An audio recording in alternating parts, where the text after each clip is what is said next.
भक्तों, चाहे मर जाना, पर सावन में ये 5 गलती भूल कर भी मत करना। चाहे आपके आगे मौत ही क्यों ना खड़ी हो, लेकिन सावन में ये 5 बुरे काम मत करना। पूरे सावन सोमवार का लाभ नष्ट हो जाएगा। और सावन में बैंगन क्यों नहीं खाते? सावन व्रत में क्या क्या खाना चाहिए भक्तों? सावन में हल्दी से क्यों बचा जाता है? और सावन सोमवार का व्रत ये 3 महिलाएं क्यों नहीं रख सकती? ये सभी बातें आज हम इस सावन की इस वीडियो में बताएंगे।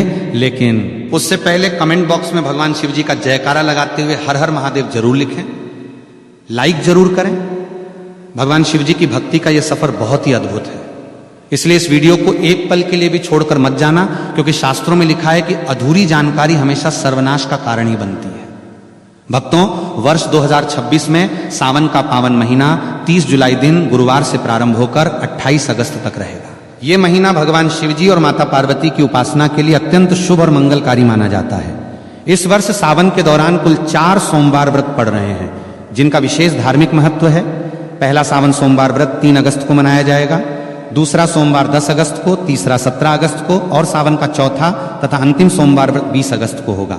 सावन का समापन 28 अगस्त 2026 को हो रहा है, जो कि रक्षाबंधन का पर्व है। इसी दिन बहनें अपने भाइयों की कलाई पर रक्षा सूत्र यानी राखी बांधकर भाई बहन के अटूट प्रेम और विश्वास के त्योहार को मनाएंगी। सावन का पहला दिन यानी 30 जुलाई भगवान श्री हरि विष्णु की कृपा प्राप्ति के लिए भी बहुत दुर्लभ और शुभ संयोग लेकर आ रहा है। पौराणिक मान्यताओं के अनुसार सावन के पूरे महीने में शिव भक्त शिवलिंग पर जल और बेलपत्र अर्पित करके सुख समृद्धि, सौभाग्य और दीर्घायु का आशीर्वाद प्राप्त करते हैं। ये समय सुहागिन महिलाओं के लिए अखंड सौभाग्य के नियमों का पालन करने और मंगला गौरी व्रत के माध्यम से पति की उन्नति की कामना करने के लिए सबसे बेहतर माना गया है। अतः 30 जुलाई से शुरू होने वाले इस पवित्र माह में श्रद्धा, नियम और पूर्ण सात्विकता के साथ महादेव की शरण में जाकर कोई भी भक्त अपनी हर मनोकामना पूरी कर सकता है। सावन का महीना कोई साधारण महीना नहीं है। ये ब्रह्मांड के रचयिता, पालनकर्ता और संहारक साक्षात देवों के देव महादेव का काल है। हमारे हिंदू पंचांग के अनुसार जब भगवान विष्णु आषाढ़ मास की देवश्रेणी एकादशी को 4 महीनों के लिए योग निद्रा में चले जाते हैं और पाताल लोक की ओर प्रस्थान करते हैं, तब पूरी सृष्टि पर एक पल के लिए अंधकार छाने लगता है। उस समय ब्रह्मांड को विनाश से बचाने के लिए महादेव स्वयं इस सृष्टि का पूरा कार्यभार अपने हाथों में लेते हैं। इस साल सावन की शुरुआत एक बेहद अद्भुत, दुर्लभ और तांत्रिक संयोग के साथ हो रही है। इस बार जितने भी सावन सोमवार PRH रहे हैं, वे सभी अपने आप में तंत्र मंत्र और अघोर शक्तियों को समेटे हुए हैं। शास्त्रों में लिखा है कि सावन के सोमवार का व्रत रखने से इंसान के 7 जन्मों के संचित पाप भस्म हो जाते हैं। जो कुंवारी कन्याएं इस व्रत को रखती हैं तो उनकी कुंडली के सारे ग्रह दोष शांत हो जाते हैं और उन्हें साक्षात शिव जैसा ही वर प्राप्त होता है। जो विवाहित महिलाएं इसे रखती हैं तो उनके सुहाग पर आने वाली अकाल मृत्यु और यमराज की छाया भी दूर भाग जाती है। लेकिन याद रखिए, सावन सोमवार की पूजा जितनी सरल और मनमोहक दिखती है, इसके अदृश्य नियम उतने ही करें खतरनाक और भयानक है। यदि कोई व्यक्ति बिना नियमों को जाने केवल समाज को दिखाने के लिए या अहंकार में ये व्रत रखता है, तो उसे पुण्य की जगह महादेव के तीसरे नेत्र के क्रोध का सामना करना PRH सकता है। शिवलिंग पर जल चढ़ाने का वो भयानक सच जो कोई नहीं बताता। जब हम सावन के महीने में शिव मंदिर जाते हैं तो हमारी आदत होती है कि हम जल का लोटा लेकर सीधे शिवलिंग की तरफ द्वार पड़ते हैं। लेकिन यहीं पर लोग अपने जीवन की सबसे बड़ी आत्मघाती और विनाशकारी गलती कर बैठते हैं। बहुत से लोग मंदिर के अंदर बने नल, कुएं या शिवालय के प्रांगण में लगे हुए वाटर फिल्टर से ही जल भर लेते हैं और उसे शिव जी पर चढ़ा देते हैं। शास्त्रों के अनुसार यह घोर अपराध और वर्जित कर्म माना गया है, जिसे पराया जल या चोरी का जल कहा जाता है। मंदिर का जल केवल वहां के पंडित पुजारी या उस प्रांगण में रहने वाले सेवादारों के लिए होता है, क्योंकि वो मंदिर परिसर ही उस पुजारी का घर होता है। यदि आपका घर मंदिर की सीमा से बाहर है तो आपको हमेशा अपने घर की रसोई से, अपने घर के मटके या शुद्ध जल पात्र से तांबे, चांदी या पीतल के लोटे में जल भरकर ही मंदिर जाना चाहिए। इसके पीछे का सबसे बड़ा आध्यात्मिक और वैज्ञानिक रहस्य यह है कि जब आप अपने घर से जल लेकर पैदल या किसी माध्यम से शिव मंदिर की ओर निकलते हैं तो रास्ते भर आपके घर की नकारात्मक ऊर्जा, आपके परिवार की बलाएं, पितरों का कष्ट और आपके शरीर की बीमारियां उस जल के भीतर समाने लगती हैं। वो जल आपके सारे कष्टों को अपने भीतर सोख लेता है। जब आप उस जल को शिवलिंग पर अर्पित करते हैं तो महादेव आपके उन कष्टों को स्वीकार करके उन्हें अपने गले के विष की तरह भस्म कर देते हैं। लेकिन यदि आप मंदिर का ही जल लेकर वहीं चढ़ा देंगे तो आपने अपने घर का कोई कष्ट महादेव को सौंपा ही नहीं। आपकी वो यात्रा अधूरी रह गई और उस पूजा का फल शून्य हो गया। शिवलिंग के गिरते जल के चमत्कारी और डरावने फायदे। शिवलिंग पर जब जल की अखंड धारा गिरती है तो वह शिवलिंग के नीचे बनी जलहरी से होते हुए एक निश्चित दिशा में बह जाती है। शास्त्रों में उस बहते हुए जल को साक्षात अमृत और शिव की अलौकिक ऊर्जा का महापुंज माना गया है। पहला कर नियम यह है कि जब आप जल चढ़ा लें तो उस जलहरी से बाहर बहते हुए जल को कभी भी भूलकर लांघना नहीं चाहिए, क्योंकि वो ऊर्जा इतनी तीव्र और तांत्रिक होती है कि यदि कोई साधारण इंसान उसे लांघता है तो उसके शरीर का चक्र बिगड़ सकता है और उसका मानसिक संतुलन तक हिल सकता है। लेकिन शास्त्र कहते हैं कि उस गिरते हुए जल को किसी मुसाफिर या भक्त को थोड़ा सा अपने पात्र में रोक लेना चाहिए। उस जल को अत्यंत पवित्र और चमत्कारी मानकर अपने घर ले आना चाहिए। यदि आपके घर में किसी छोटे बच्चे को या किसी बड़े बुजुर्ग को बहुत तेज बुखार आ गया हो, जिस पर डॉक्टरों की दवाइयां भी काम करना बंद कर चुकी हो, तो इस दिव्य जल के कुछ छींटे उस बीमार व्यक्ति के ऊपर मार दें या उसे 2 बूंद ये जल पिला दें। आप अपनी आंखों से देखेंगे कि महादेव की कृपा से वो भयंकर और जानलेवा बुखार भी मिनटों में गायब हो जाएगा।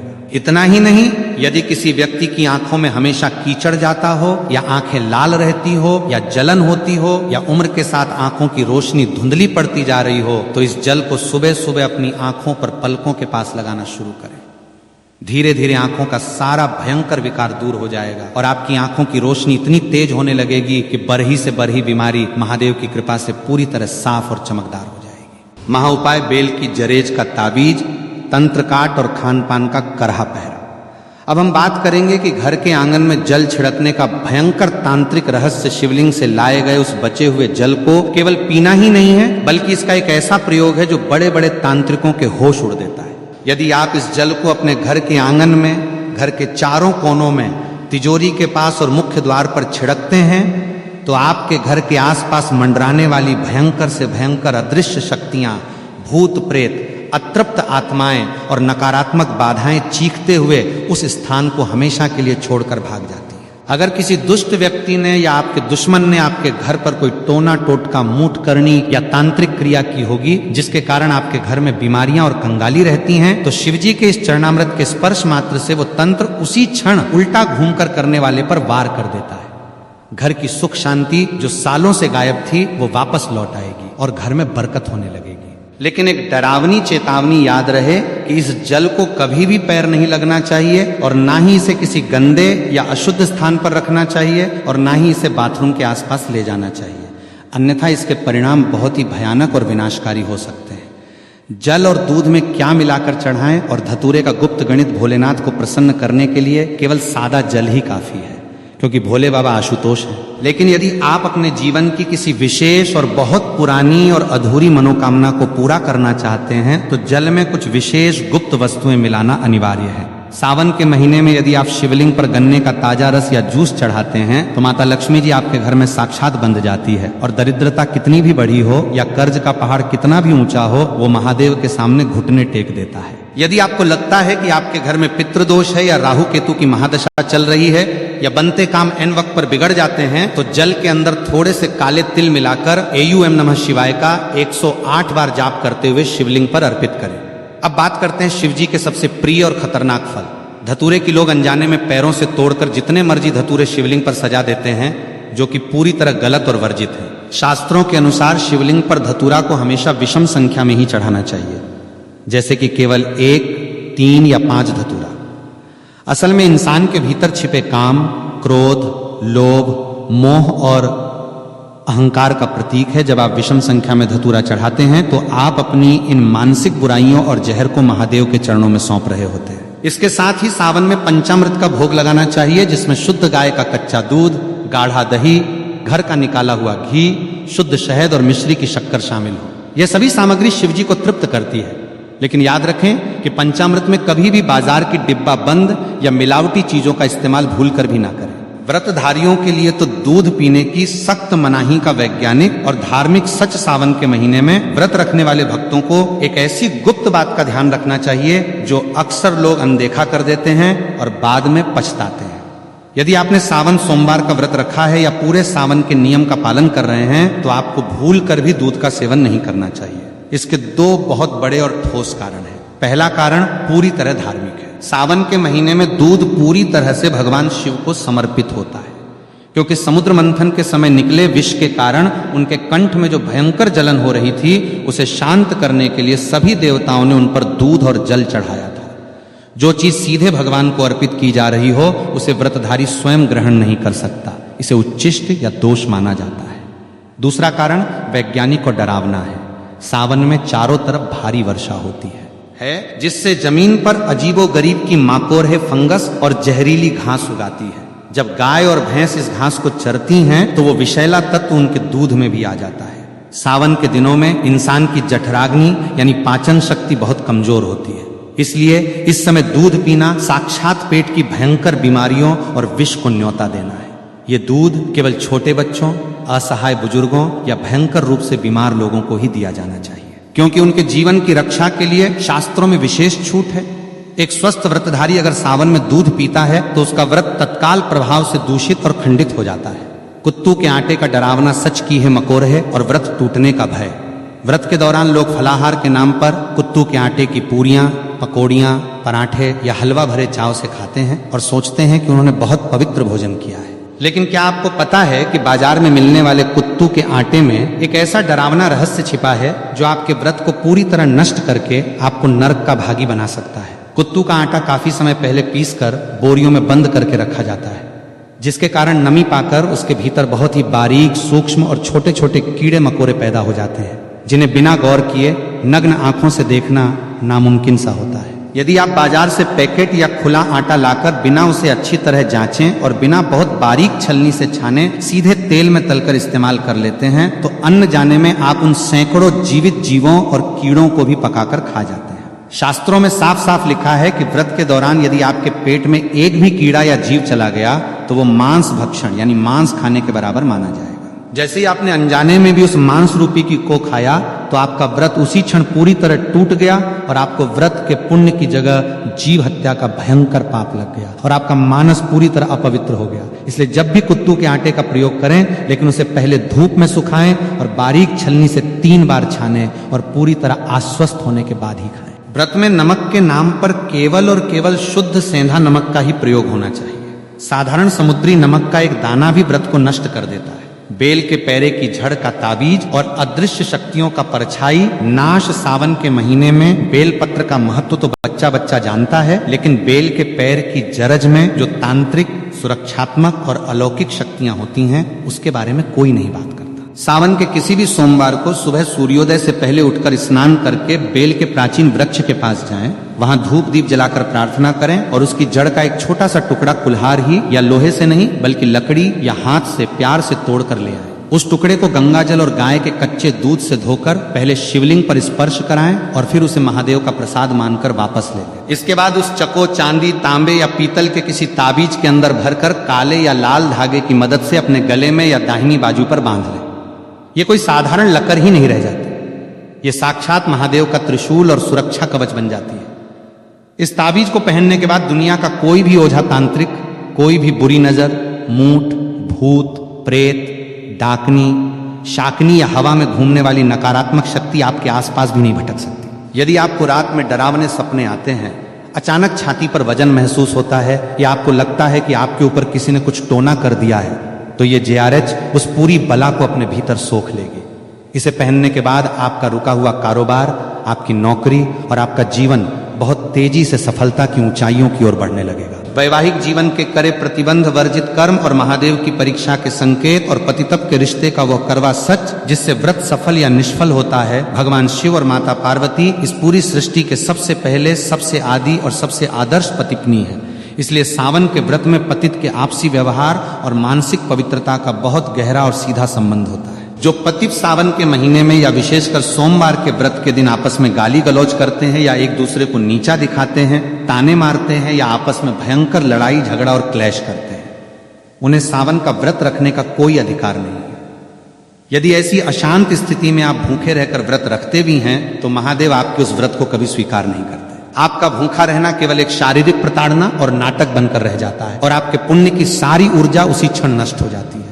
शास्त्रों के अनुसार देवी देवता हमेशा पति के प्रेमपूर्ण जोड़े की सामूहिक, सकारात्मक और ऊर्जा से ही प्रसन्न होते हैं। यदि आपका पति आपसे प्यार से बात करके या आपकी सहमति से आपको खुश रखकर किसी काम के सिलसिले में नौकरी पर या विदेश गया है तो पत्नी घर पर रहकर पूरी निष्ठा से व्रत रख सकती है।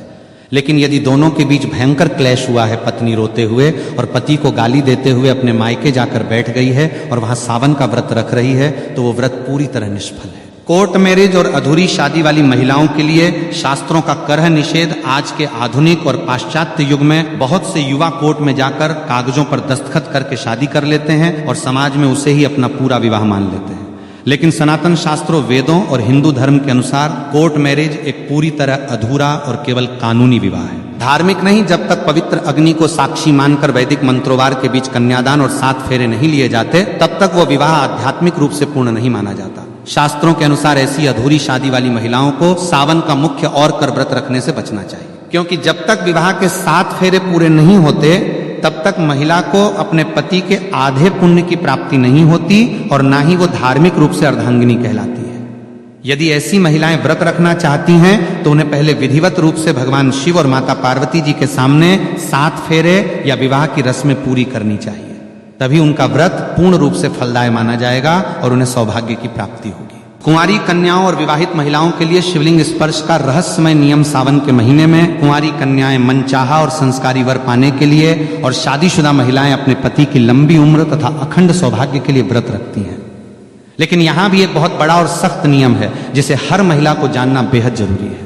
कुंवारी कन्याओं को पूजा करते समय भूलकर भी शिवलिंग का सीधा स्पर्श नहीं करना चाहिए। इसके पीछे का रहस्य बहुत ही गहरा है। शिवलिंग साक्षात महादेव की निराकार, अनंत और अत्यंत तीव्र ऊर्जा का केंद्र है। कुंवारी कन्याओं का शरीर और उनकी आंतरिक ऊर्जा इस तीव्र ब्रह्मांडीय प्रभाव को सीधे संभालने के लिए तैयार नहीं होती, जिससे उनके जीवन में अनजाने में मानसिक अशांति या स्वास्थ्य संबंधी समस्याएं आ सकती हैं। कुंवारी कन्याओं को हमेशा माता पार्वती की मूर्ति या शिवलिंग के नीचे बनी जलहरी का स्पर्श करना चाहिए और दूर से ही जल अर्पित करना चाहिए।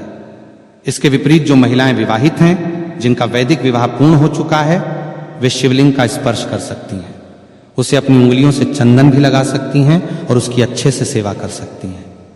इन नियमों का पालन न करने से पुण्य की जगह दोष लग जाता है। सावन में मिलने वाले वो डरावने संकेत जो बताते हैं कि महादेव आपसे प्रसन्न हैं, जब आप पूरी निष्ठा कर नियमों और शुद्ध अंतःकरण के साथ सावन का व्रत रखते हैं तो महादेव आपकी परीक्षा भी लेते हैं और साथ ही साथ आपको कुछ ऐसे दिव्य और अलौकिक संकेत देते हैं जिन्हें देखकर कोई भी साधारण इंसान डर के मारे कांप उठेगा। यदि सावन के महीने में अचानक आपके घर के भीतर बेडरूम में या आंगन में कोई चमकीला काला नाग दिखाई दे या नाग नागिन का जोरा मस्ती करता हुआ दिखे तो घबराकर चीखे मत, भागे मत और ना ही किसी लाठी से उसे कोई नुकसान पहुंचाए।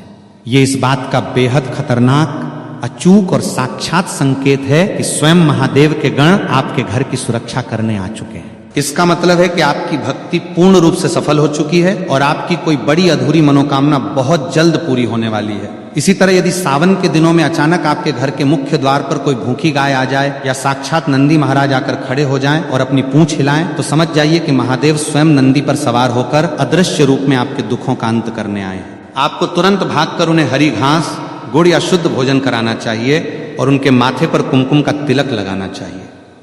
सावन के महीने में किसी प्राचीन शिव मंदिर के भीतर अचानक दीवार पर छिपकली का रेंगते हुए या आपके सामने गिरते हुए दिखना भी बहुत ही दुर्लभ और शुभ संकेत माना जाता है।